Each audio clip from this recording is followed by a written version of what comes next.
If you use a VPN to stream or download content, you're probably used to long wait times, lots of loading and buffering. Unless you use private internet access, the only VPN set up for streaming and downloading 4K content without any lag. A VPN hides your IP address, allowing you to access content not available in your region, letting you anonymize your IP address so governments and big tech can't track what you do online. And you can protect unlimited devices with just one account. Private internet access is giving my audience 83% off, which is just $203 a month, plus 4 extra months for free. Go to piavpn.com/DavidP. The link is down below.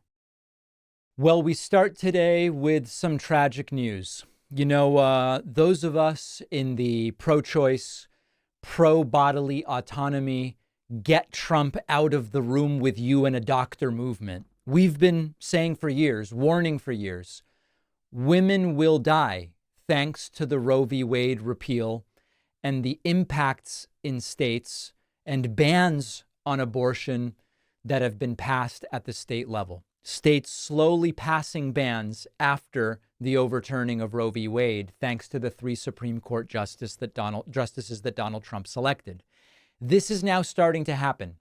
Now, there have been many such suspected deaths for a while, but we now have, as a specific story and anecdote to look at, the first confirmed specific such case, ProPublica, doing some really good work on this. Her name was Amber Nicole Thurman. She had taken the pill for a medical abortion and had a complication. The fetal tissue was not totally cleared from her body. This is not normally a major medical emergency. This is not normally something that leads to negative or bad outcomes. But she got an infection, and she showed up at Piedmont Henry Hospital in Georgia for what is normally a routine procedure called the D&C. But a new Georgia law makes it a felony to do the procedure, with very rare exceptions. The doctors could be prosecuted, could get a decade in prison. So Thurman waited. She had a 6-year-old son. What happens to him? He needs to be taken care of. But Thurman is waiting. The infection spreads. Her blood pressure starts to collapse. Her organs start to fail. And after 20 hours, doctors decided, now we can do the procedure without the legal risk. But by then it was too late. This led to the death of Thurman. 10 doctors examined this specific case, the goal being, let's improve maternal health. What happened? Let's understand what happened so we can prevent it from happening again. And it was determined that this was a preventable death. But there was a delay in doing the procedure because of Georgia's abortion law, passed in this vacuum that opened up in the wake of the repeal of Roe v. Wade. ProPublica obtained reports that confirmed that at least 2 women have already died after they couldn't access legal abortions and timely medical care in their respective states. We know there are others. They don't all necessarily want their stories to be public. This is the first time that we have officially deemed an abortion-related death thanks to the disastrous laws, and it is deemed a preventable death. That is the part that is a major deal. ProPublica is going to publish more of these, of course, with the consent of families and those involved. This is on the ballot in November. It's on the ballot implicitly when you vote for Trump or Harris, and it is on the ballot explicitly in some states, Florida being one of these states, for example. And it's maybe one of the greatest examples of how the words they ascribe to their positions couldn't be further from the reality. They claim to be pro-life, and yet they do nothing to protect kids from school shootings. They aren't doing enough to protect pregnant women, and in fact, they pass laws that endanger pregnant women. And I could go on. You all know about it. They believe they know better how kids should be taught rather than professional educators, and on and on and on. They are so pro-life, they want you to believe, but really they aren't. So, it's almost cliche now to go around saying, think about X when you step into that voting booth in November. You hear this all the time, and it's so overdone and kind of cliche. So I won't say it that way. But what I would say is project forward 6 months, 12 months, 24 months, and imagine the world that will exist if Donald Trump and his acolytes who have passed these laws get their way and get their victory in November. Just think about it. And then think about the alternative, which is the vision of bodily autonomy and respect for medical decisions that don't involve putting politicians in between doctors and patients that we would have under the Harris administration.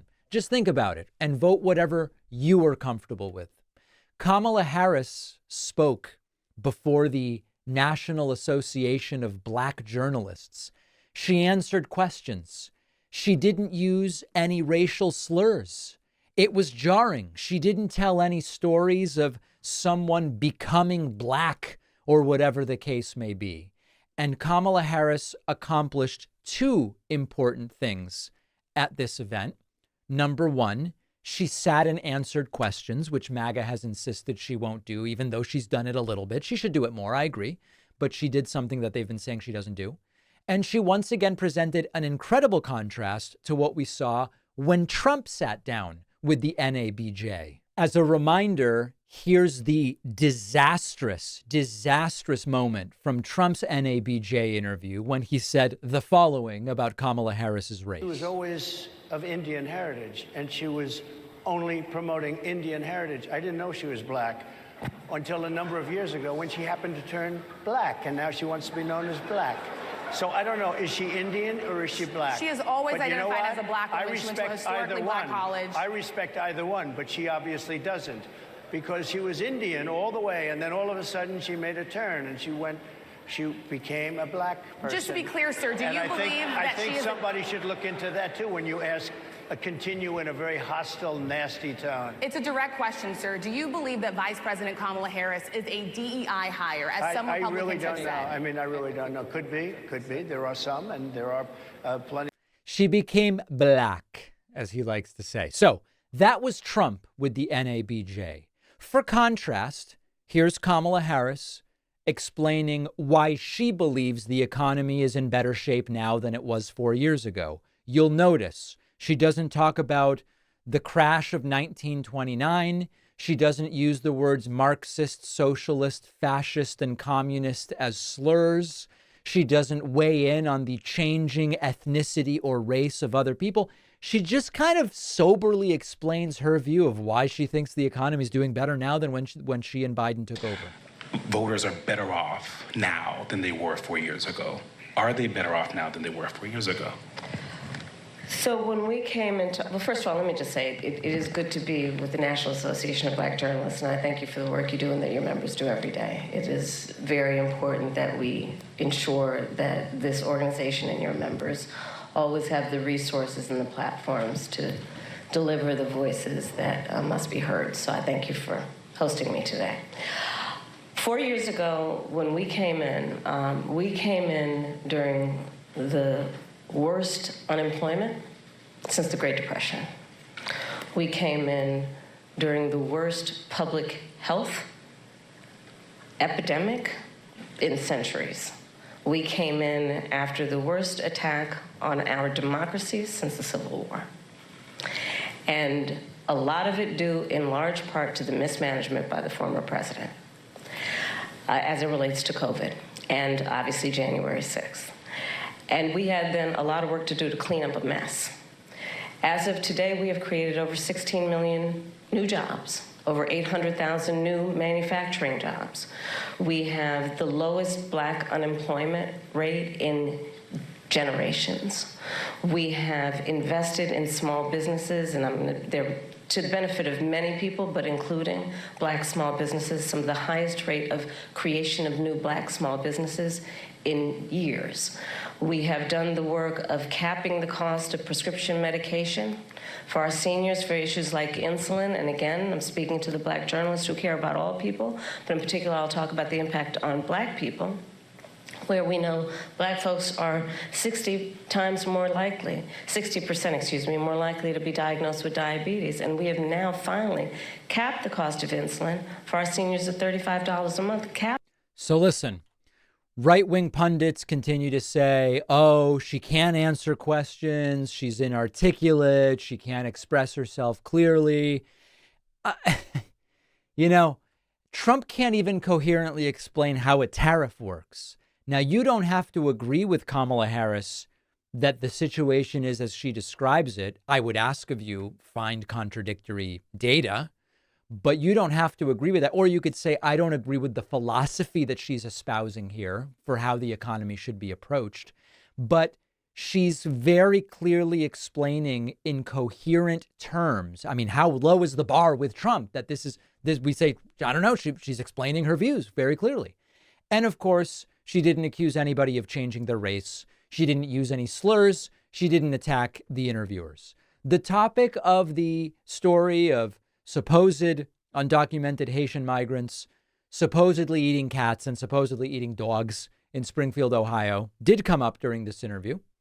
And Kamala Harris took it seriously, and she didn't make it a joke, and she didn't take any low blows. She said, you've got to understand the meaning of your words when you have such a big platform, as does Trump and as does J.D. Vance. Vice President, I want to move to Springfield, Ohio, and what's happening there. We've seen school closures, parents worried about their kids leaving the home because of racist conspiracy theories that I won't repeat here, but they have been repeated by leaders on the Republican side, President Trump, former President Trump, and Vice Presidential nominee J.D. Vance.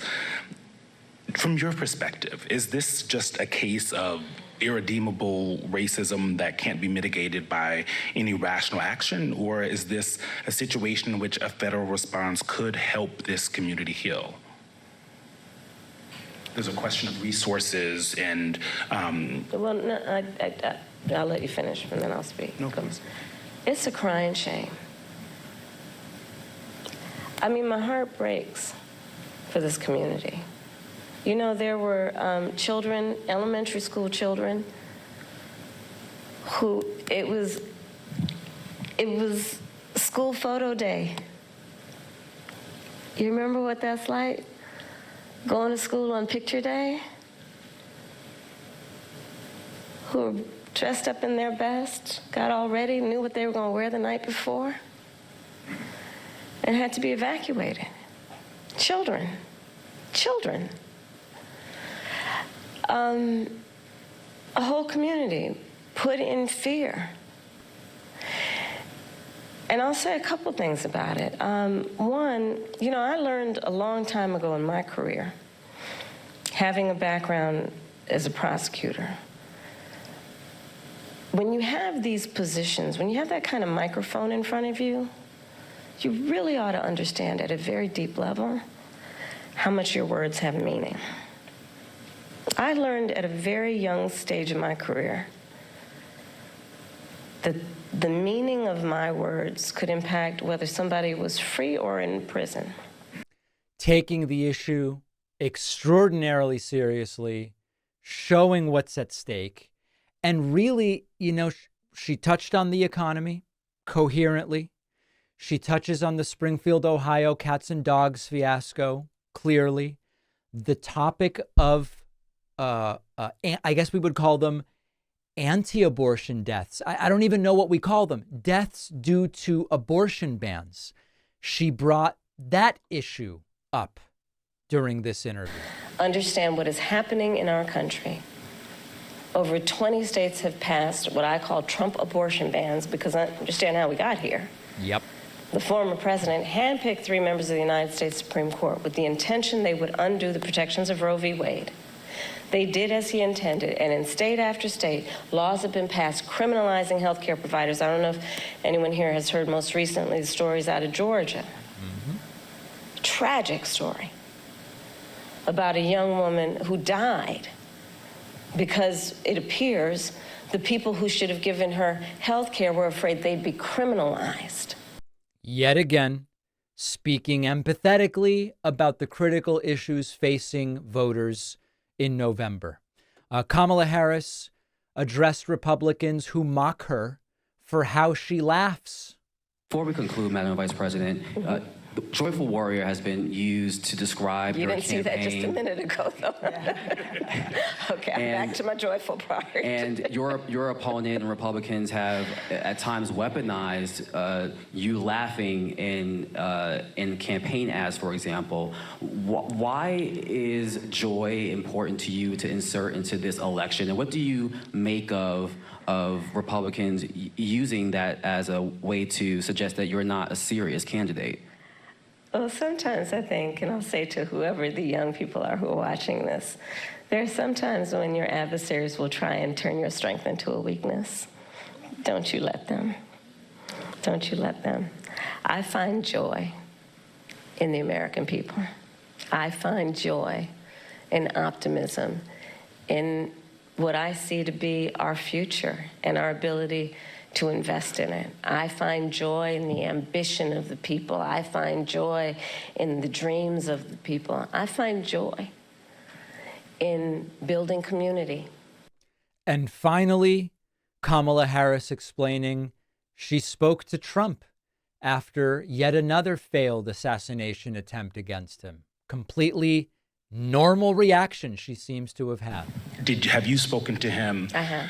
And earlier today, I assume? Yes. How'd that go? You want to give us some intel? Sure. I checked on him to see if he was okay. Yeah.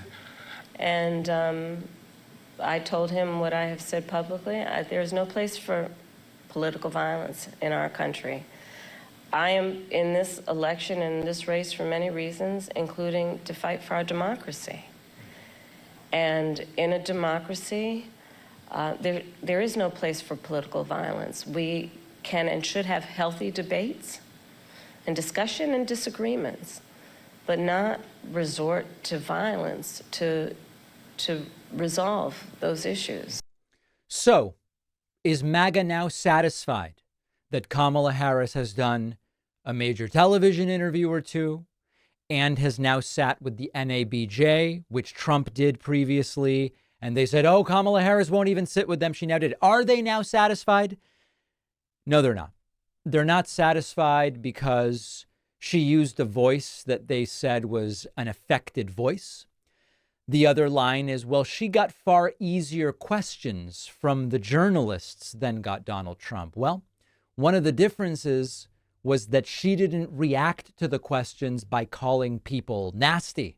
She didn't use racial stories nor start making wild allegations about people's changing ethnicity such that it required the journalists to say, well, hold on a second.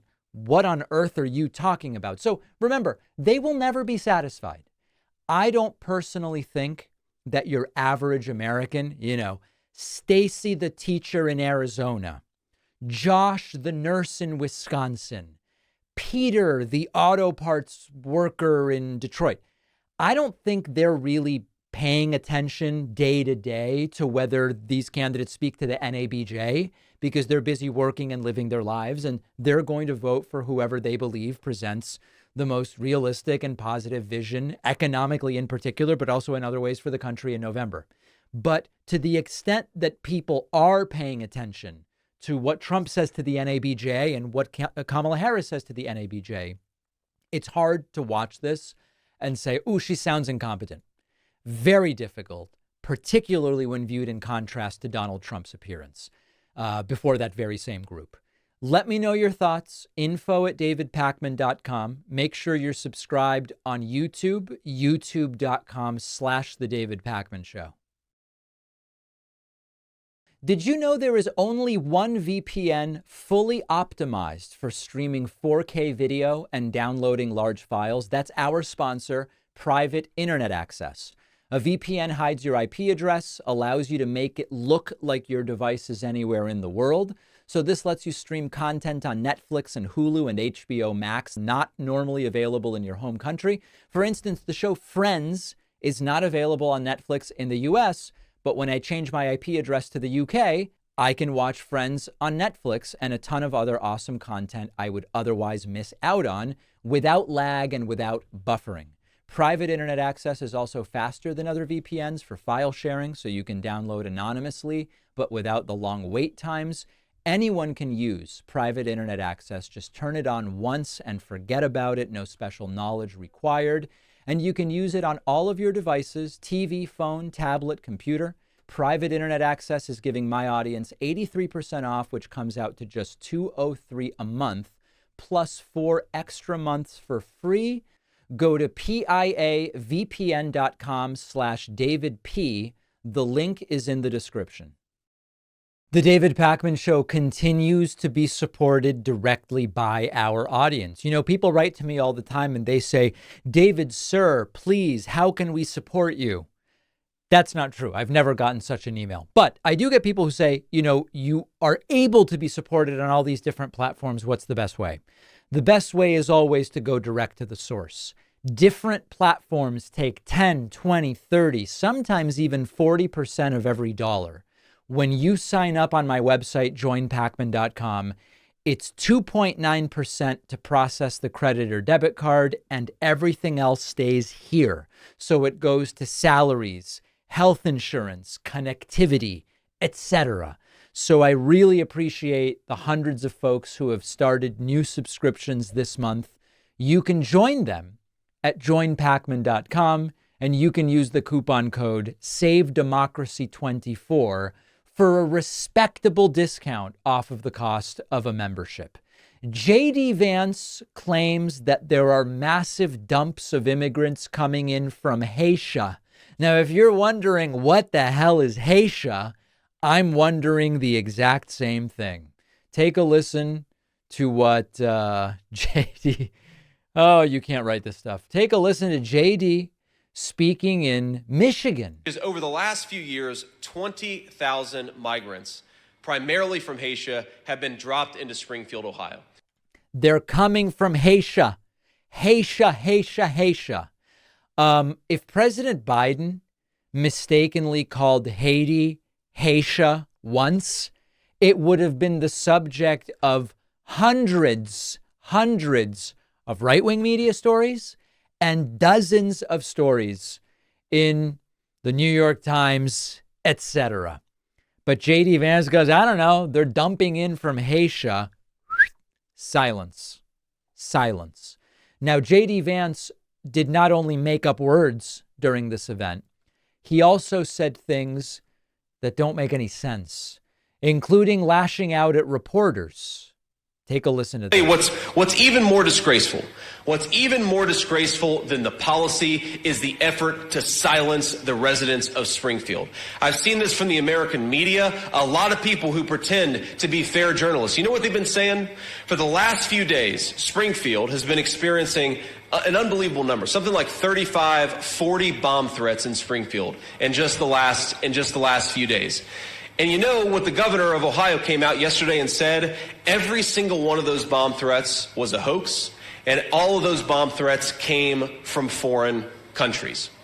So the American media for 3 days has been lying and saying that Donald Trump and I are inciting bomb threats, when in reality, the American media has been laundering foreign disinformation. It is disgusting.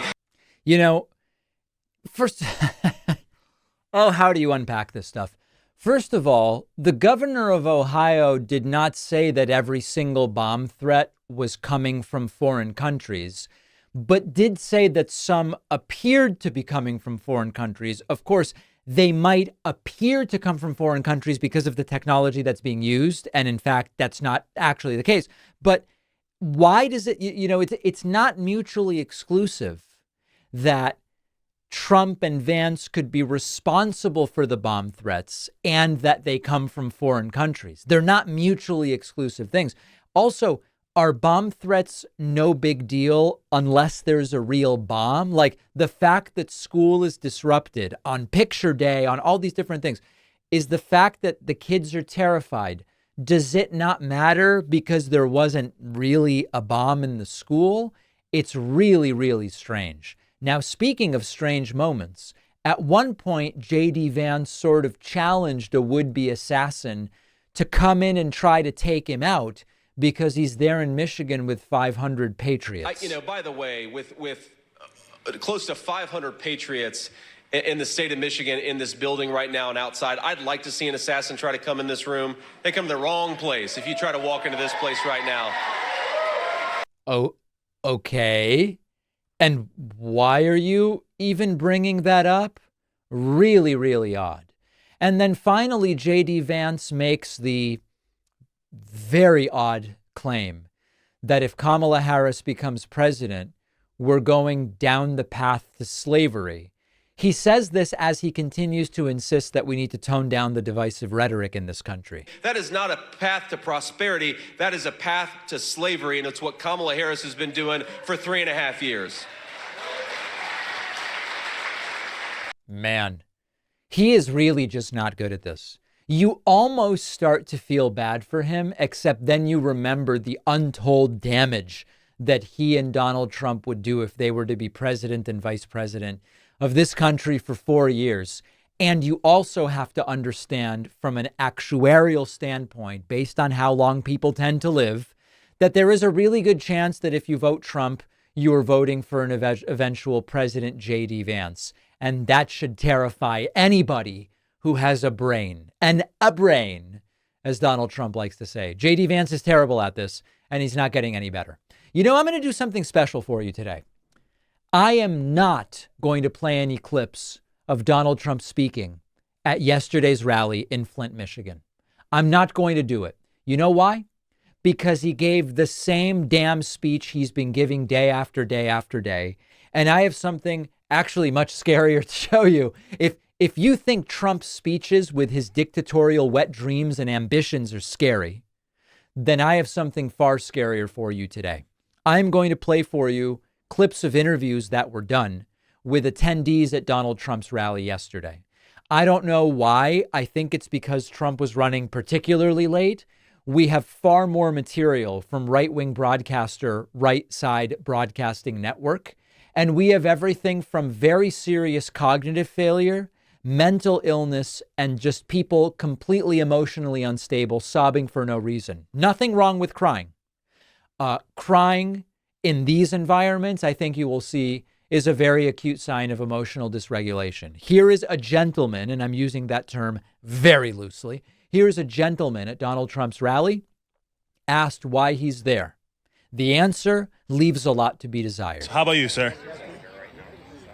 I'm here to, state my freedom. Yeah, it's really important that we sit here and fight for our freedom because it's like slowly being taken away. Is that right? Right. It's like totally slowly being taken away. I'm here to state my freedom. Well, I hope that went really well for you, sir. Here's another guy who started sobbing. Now, I've been listening to these Magadonians for years. I can't make heads or tails out of what this guy's talking about. I mean, I get all choked up. Yeah, I mean, we gotta save our country. Put all this narrative bullshit aside.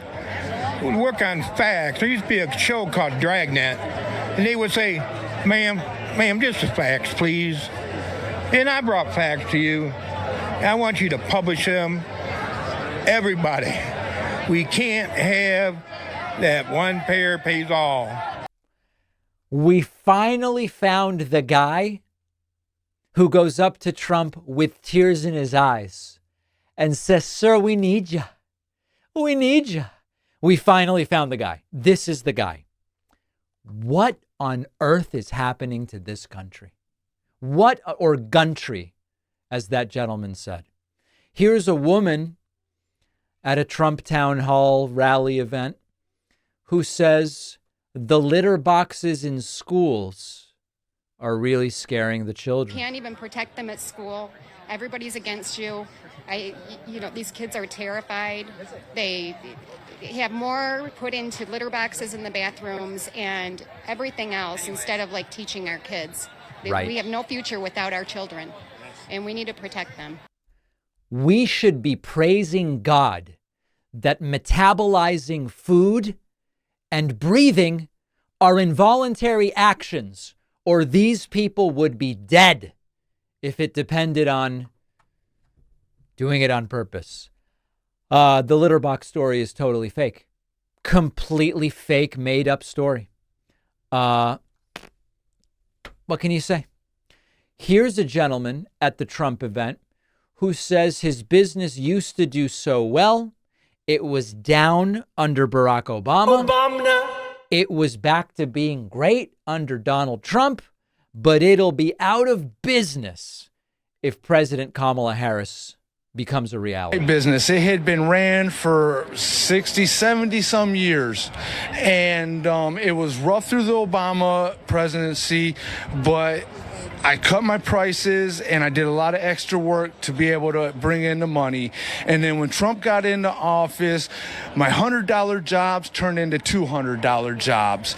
My invoices, the cost of overhead went from $200 to $600, and it got to the point where it just wasn't feasible. And I miss being a self-employed small business. Oh, I guess he went out of business because of Biden or Harris or owner, because I loved when my kids had a sport events. I could make time to go watch the sport events and making sure they wasn't getting beat by a man wearing a wig. Pretty serious. I mean, I think this is what we would classify as moderate to severe mental illness. Same guy says he hopes Ivanka is the next president. And if Eric or Don, Barron, you want to run, Ivanka, be the first woman president, baby. We are with you. We are with you, because I'm sure your daddy's instilled. He's been saying the same things in the 80s on Oprah shows when they revered the man, when he was on Robin Leach's The Rich and Famous. And he's been true to what he said back then. Who in my audience wants to vote to cancel out this guy's vote in Michigan? I hope there's a number of you with your hands up. A young lady at the Trump event went religious with a very ominous analysis of what's happening. I think there's an evil force taking over our country, our world. It's written in the Bible that in the last days this is supposed to happen. So we have to armor ourselves with the armor of Christ, I want to say, and be I love the interviewer nodding, like this makes sense. Prepared. We can't do this without Jesus, and this is to be expected. There is certainly an evil force. Right. Ephesians 6, we got to put on the full armor of God. Yep. Psych hold now. Psych hold now should be the rallying cry for this rally. And then the cherry on top, the right-wing broadcaster, the young lady who is doing the interviews, she sells ivermectin kits to protect you against government-planned epidemics. And one of the funny things, there's two funny things. Number one, there's always a grift somewhere. But what I particularly love is that the ad reads by these broadcasters are always so inarticulate. It sounds like they are in a life and death battle against their own tongues to get the ad reads out. And in light of the RFK endorsement, he's huge on health and wellness, I have a quick sponsorship from our favorite wellness company. Right. America, listen up. The world is getting more unpredictable by the day. We've got assassination attempts, rumors of civil war. Assassination. Or an unstable stock market, and now the looming threat of the bird flu is on everyone's mind. Did you know that there's a bird flu summit coming in October next month? It's eerily reminiscent of Event 201 that foreshadowed the COVID pandemic. There you go. Plandemic, always a good word to sell ivermectin. If you're looking to sell ivermectin, you're probably right to include the word plandemic in the ad read. So I don't fault them for that. This is what we're up against. Normally I show you Trump and say, that's what we're up against. Right. But if there weren't these people who say, I love it, I'm going to vote for it, then Trump's just old man yelling at cloud. The fact that the voters exist is a real reminder of what we are up against. So vote.org, make sure you're registered, make sure you know where to go. And please, my Michigan listeners, cancel out the votes of these people. I'm begging you. Don't forget that the best way to support the David Pakman Show is by becoming a member, which gives you access to the daily bonus show, the regular show with no commercials. You also get access to our entire archive of every episode dating back a really long time, and plenty of other awesome membership perks. Go to joinpakman.com, joinpakman.com. Last week, I highlighted for you the unsettling and disturbing and outrageous reality that Donald Trump, despite running a chaotic campaign and making nearly every conceivable mistake from a strategic standpoint, could still win the presidency. And in fact, based on yesterday's analysis, Trump is doing better electorally in the 2024 polling than he actually did in the 2020 election. The point was that regardless of his poor choice of running mate in J.D. Vance, his disastrous debate performance, a string of other faux pas and missteps, Trump has essentially a 50-50 shot at reclaiming the Oval Office. Today, we're going to flip the script to explore the opposite scenario. Despite Kamala Harris's running an exceptionally strong campaign over the last couple of months, launching the campaign well, handling interviews well, handling the debate well, without a doubt, she's dramatically improved the chances of the Democratic Party for getting a win compared to when Joe Biden was at the top of the ticket. She could still lose, even though she's doing just about everything right. Kamala Harris first guaranteed herself as the surefire nominee once Biden dropped out. This was already a brilliant political move. She didn't leave it up to chance. She coalesced the right endorsements. She reached out to the Democratic delegates and secured them. And that was that. That was already something to be noted. Kamala Harris had to reassure Democrats, you're wise to put your trust in me. She had to quickly propel what was an admittedly low approval rating in order to match up better than Joe Biden did in the polls against Donald Trump. And she very quickly did that. She made it clear she's the right choice to swap Biden with, and that all was a success right out of the gate. Kamala Harris then capitalized on that excitement by immediately hosting large rallies where she demonstrated her public speaking ability has improved, but she was also able to hit Trump not only with good lines at the rallies like "say it to my face," when it looked like maybe Trump was going to be skipping out on debates against her, but she also filled arenas that within days Trump failed to fill. Another major win. And folks on the right criticized the Harris campaign's decision not to do media interviews right away, but it ended up being a reserved approach that proved successful. Kamala Harris continued to grow her lead without those interviews. She avoided bad interview moments that would come back to bite her, while Trump did disastrous interview after disastrous interview. And then she was put to the test of finding a suitable running mate. By all accounts, Kamala Harris got that one right as well with Tim Walz. He's just a normal, folksy, Midwestern appeal guy, and he's adeptly branded Trump, Vance, and MAGA as just plain weird, which has also worked really well. Then we had the Democratic National Convention, which was as successful as you might hope for. Kamala Harris was praised for her speech.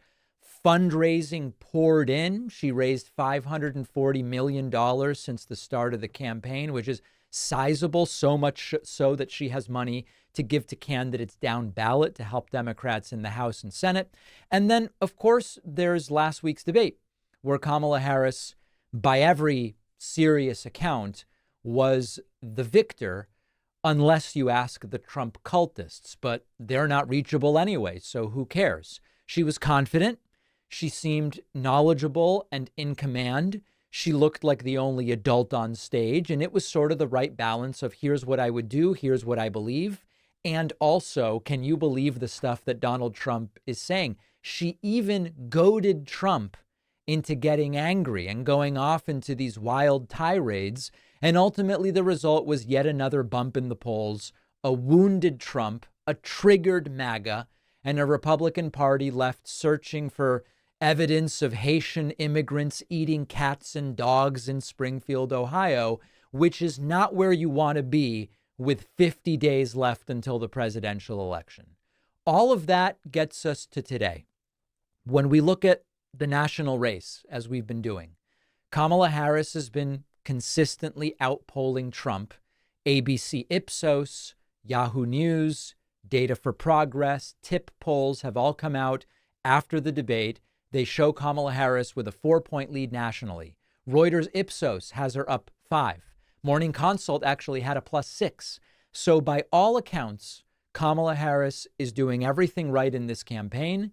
Democrats' chances of winning the election are way better than they were leading up to and in the immediate aftermath for Joe Biden of that June debate.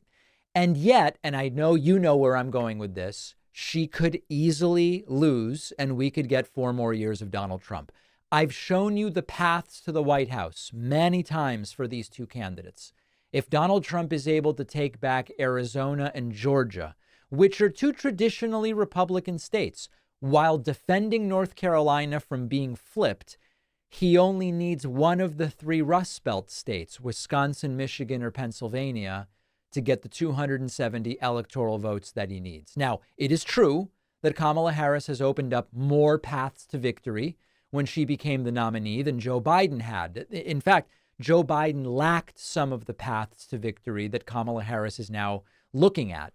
Despite winning Georgia, Arizona, and Nevada in 2020, the polls did not show Joe Biden being competitive there in 2024.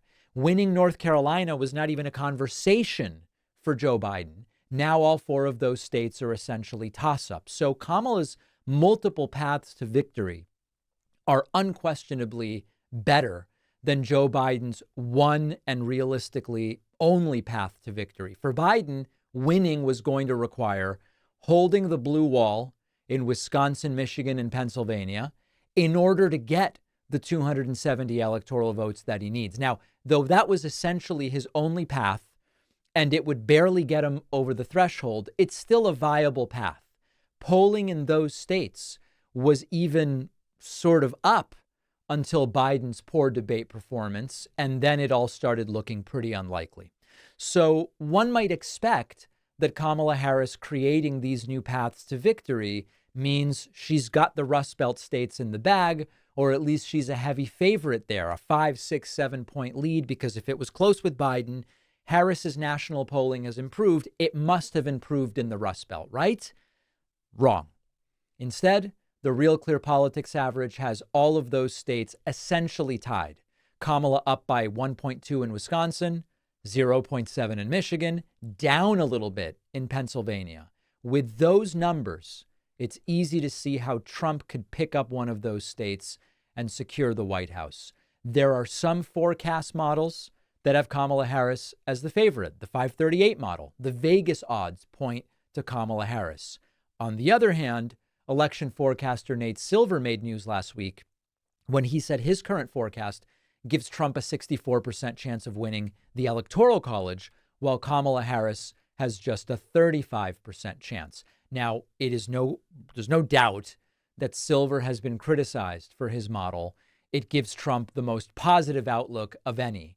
But it's still a valuable analysis in that it's a sobering analysis. Trump outperformed the polls in 2016 and in 2020. Hillary Clinton was considered at one point a shoo-in in 2016, and Biden was expected to win comfortably. Whatever the final margin looked like nationally, both elections came down to around 100,000 votes in just a few states, and that could happen again. Now, we also have to talk about the other sort of elephant in the room, which is right now I've been talking about the will of the people. What will the will of the people dictate about the results in Michigan, for example, or Arizona or wherever? But we have to talk about Republican efforts to suppress the vote and potentially get us an outcome that doesn't even align with that of the will of the people. North Carolina will now have voter ID, and more votes are expected to be tossed because of new absentee ballot return deadlines. New laws in the state will also give partisan poll observers more authority to challenge ballots or say this early voting location or ballot or vote by mail is no good. In Georgia, conservative election officials, obviously influenced by pro-Trump members of the state election board, have introduced new rules that give them very broad discretion to just say, we're not going to certify the election results. These are so-called reasonable inquiry rules, and that could allow them to just delay the results on their say-so. We go further. Trump and his operatives around the country tried to steal an election in 2020. They failed, but they learned certain lessons that they could very much use to their advantage in 2024 if they once again attempt to steal it. They know what worked. They know what didn't work. They know what could have worked if they had done it slightly differently. And they will use those lessons to their advantage if they need to try it again in November. Ultimately, if this election comes down to the courts, as it did in 2000 with the Supreme Court's decision to stop the recount in Florida, Trump could be in a position to win, because remember that we have a 6-3 conservative Supreme Court majority. And the deference they've already shown to Trump and what he wants over the years is absolutely terrifying. So the end message, or where we kind of land, is the same as always. We can't control everything. Polls are just polls. We are just weeks out before this election. Let's not mistake the good vibes of the Kamala Harris campaign with a positive vision for the future and her recent absolute trouncing of Donald Trump in that debate as an indication that she is destined to win. We know how that's gone for us in the past. So now is the time to make sure you're registered. Go to vote.org to find out and confirm that you're registered. Find your polling place. Make sure you have a plan to vote on November 5th or by mail in advance or during early voting hours. Let's make sure that Donald Trump doesn't yet again win the keys to power, because it's not hyperbolic to say he does not respect the democratic foundations of this country. He respects them if they help him, and if they don't, out the window, flush 10 to 15 times. He said it about what he said it about a number of different things. He said it with regard to the Constitution, that if he determines it's necessary, you could suspend some or all of the Constitution. He said it with regard to early voting or absentee voting, vote by mail. If it's convenient for him, that's great. And otherwise, it's bad, and he won't hesitate to do away with it. The best path to victory. I spoke about it with attorney Mark Elias, spoke about it with Brian Tyler Cohen, and we've talked about it so many times. The best insurance in November is a victory so overwhelming that none of their foul play and subterfuge will make a difference, because it just won't be close enough for them to try to steal it. If you value what we do at The David Pakman Show, remember to support us on Patreon. Go to patreon.com/David Pakman Show, where you can get access to behind the scenes videos, the daily bonus show, the commercial-free daily show. You can support the show for as little as $2 a month. Check it out at patreon.com/David Pakman Show. I want to talk about something very serious now. We don't yet know, especially as I just outlined for you, what the trajectory of the November election is going to be. We don't know if it will be an electoral landslide. We don't know if it'll be a popular vote landslide. We don't know if Donald Trump will try to have the election results overturned through a variety of different maneuverings that maybe he has improved upon after knowing what worked and what didn't work in 2020. But Trump is now threatening his most outrageous and dangerous lawsuit ever. Donald Trump is now threatening to bring a lawsuit against the post office on the basis that he is preemptively claiming that hundreds of thousands of ballots will be lost. So it's so critical. Let me back up. There are those who recognized in summer of 2020 that Trump was laying the groundwork to challenge the election results, who are not recognizing it right now. There are those who write to me and they say, David, Trump tried it in 2020, didn't work. It's just not going to be the approach this time around. Trump is laying the groundwork for claiming that he won, even if he loses. Some would say when he loses, but I would say if he loses seems much safer. He spoke to Wayne Allen Root, his friend, who has been a guest on this program a number of times, although he looked a lot different when he was on this show. And Trump is setting up maybe his most dangerous lawsuit yet. Take a listen. So you talk all the time about the rigged election, but and a lot of people go, oh, it wasn't rigged, he's crazy. Meanwhile, you had a rigged debate. We had a rigged debate. We have a rigged election. We have bad borders. We have very bad elections. We have a bad voting system. We have mail-in ballots. And, you know, it's very interesting. I read the other day the post office is saying how bad it is. The post office is critiquing themselves, saying we're really in bad shape. We can't deliver the mail. And they're not even talking about mail-in ballots, right? Where we're going to dump millions and millions of ballots. And I'm saying to myself, how can they be taking the vote and they can't? They are saying they're in very bad shape, that they cannot deliver the mail well. And we're relying on them. And I said, you know, we ought to go to court and we ought to bring a lawsuit, because they're going to lose hundreds of thousands of ballots, maybe purposely or maybe just through incompetence. But we have a lot of our votes come in, many, many, big percentage, whatever it may be. But a tremendous percentage, much more than half, come in with the mail-in voting. And we have the post office say they can't do the job. So wouldn't you have to make a change? Well, I mean, it's interesting because just, I think it was yesterday, the U.S. Postal Service Union endorsed Kamala Harris. So how do you trust an election? How did you trust a debate where the moderator is the sorority sister of Kamala, and now you've got mail-in ballots being trusted into the hands of people that just endorsed Kamala Harris? That union, how many times can he mispronounce it? Kamala. You know there's going to be a clean election. Well, they've always been a very Democrat union. So listen, this just isn't true. I mean, anybody who sends stuff through the mail knows the Postal Service really doesn't lose mail. I know that there was that wacky story where Tucker Carlson said he had the smoking gun evidence from Rudy Giuliani's laptop that he got from the blind computer technician, and it was lost in the mail. But it turns out that he used one of the private services. I don't remember if it was FedEx or DHL or UP. I don't remember which it was. It had nothing to do with the U.S. Postal Service. Anyone who uses the mail knows losing mail is really rare. I was speaking to a friend who works with postal investigators who says these systems are so good now. Mail is scanned. We know where it's moving through. Losing a piece of mail is really rare.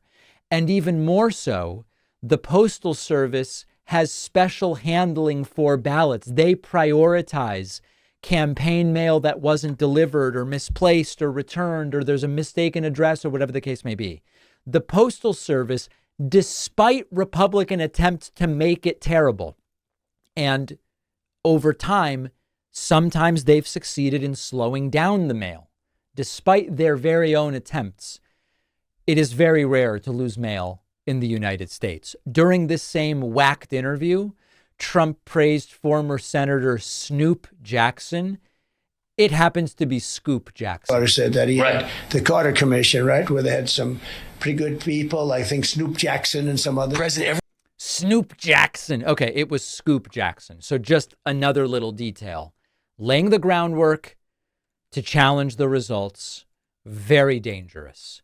You know how I've said to you before, if you don't like MAGA's position on an issue on Tuesday, just check their position on that issue on Wednesday, and then maybe you'll find a different position that you like. You know how lately MAGA and Donald Trump have been playing up that they support and defend IVF, in vitro fertilization, and similar fertility techniques and procedures that are available? Well, the latest is that Trump put out a video praising the Southern Baptist Convention, which recently came out against IVF. Yeah. Listen to what Trump had to say. Hello to everyone at the Danbury Institute and to all of the wonderful pastors and faith leaders, very respected people gathered for the Southern Baptist Convention annual meeting. That's a big deal. I want to thank each and every one of you for your tremendous devotion to God and to country, and your tremendous support of me. And I hope I've earned it, because we've done things that nobody thought were possible to have gotten done. These are difficult times for our nation, and your work is so important. We can't afford to have anyone sit on the sidelines. Now is the time for us to all pull together and to stand up for our values and for our freedoms. And you just can't vote Democrat. They're against religion. They're against your religion in particular. You cannot vote for Democrats, and you have to get out and vote. We have to defend religious liberty, free speech, innocent life, and the heritage and tradition that built America into the greatest nation in the history of the world. But now we are, as you know, a declining nation. And I might add, we are a seriously declining nation. Seriously, and so sad. I know that each of you is protecting those values every day, and I hope we'll be defending them side by side for your next 4 years. These are going to be your years, because you're going to make a comeback like just about no other group. I know what's happening. I know where you're coming from and where you're going, and I'll be with you side by side. You are going to make a comeback. These will be your years, and I will be with you side by side. The Southern Baptist Convention, oh, are they for or against abortion? I don't even need to tell you. Forget about that. They're against IVF. Now, if you don't like Trump's praise of an anti-IVF group, just go to last week's debate, where, remember, Donald Trump claimed to be a leader on this issue. I have to respond. Another lie. It's another lie. I have been a leader on IVF, which is fertilization. The IVF, I have been a leader. The idea of Trump doing any fertilization is absolutely disgusting, but the political implications are even worse. Of course, because Trump said, oh, no, you can trust me on that. But then he endorses a group and says, you're going to have a great comeback, a group that is against IVF. This is the perfect example of taking every side of every issue. It's like choose your own adventure. Didn't like Trump's last position? Give him 5 minutes, he'll come up with a new position, and then you just pick the one that you like.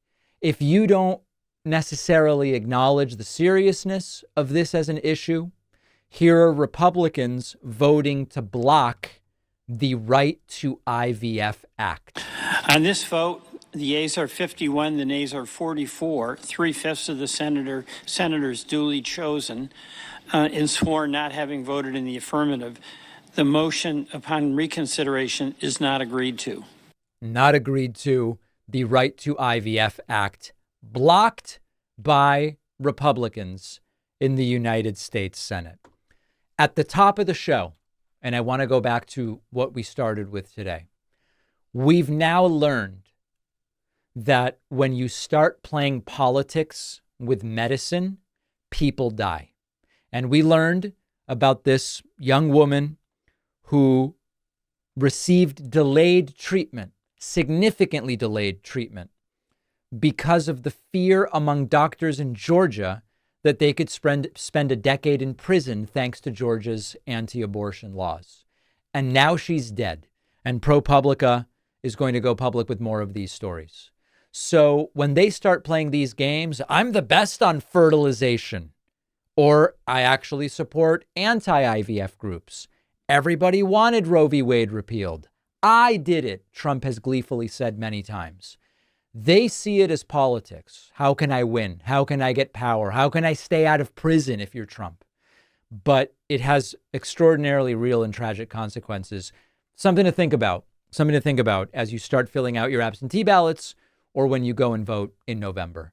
We will do the absolute best bonus show we can for you today. Make sure that you're signed up at joinpacman.com. And please pre-order my forthcoming book, The Echo Machine. We have gotten past 1,735 pre-orders. We're trying to get to 2,000. Free signed book plate to everyone who pre-orders the book.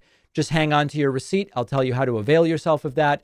You can find the book on Amazon, Barnes & Noble, bookshop.org, Audible, Apple audiobooks, Kindle.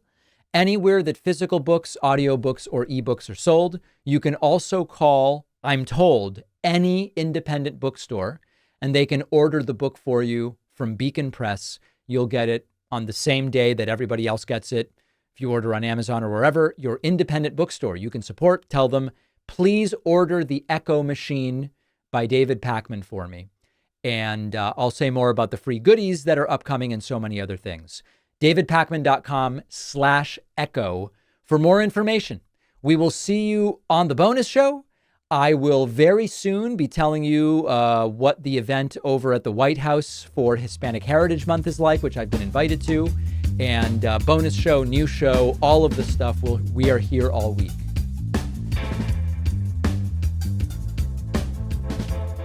Thanks a lot for watching today's show. I just want to take a second to tell you about today's sponsors.